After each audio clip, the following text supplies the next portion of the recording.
先将250克红豆清洗干净。今天我们分享一道蜜红豆的做法。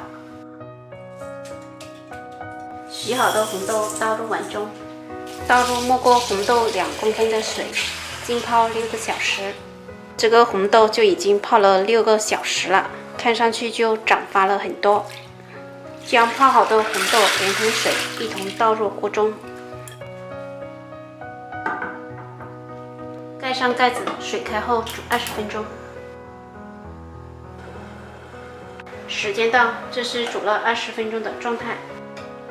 将煮红豆的水沥出来，红豆重新倒回锅中，红豆汤可以当糖水喝。加100克冰糖，重新接上水，这样可以防止红豆煮破皮。水大概没过1公分就可以了。第二次上锅，大火煮开后煮10分钟。盖上盖子，水开，打开盖子，用勺子搅动一下，继续煮10分钟。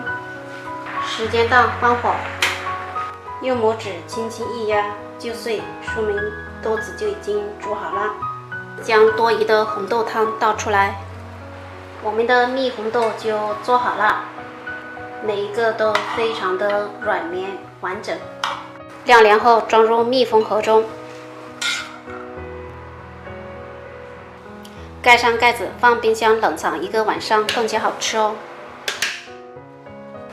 做好的蜜红豆可以拌酸奶吃，口感酸酸甜甜，豆香味十足，吃起来非常的过瘾。喜欢的朋友可以在家试一下。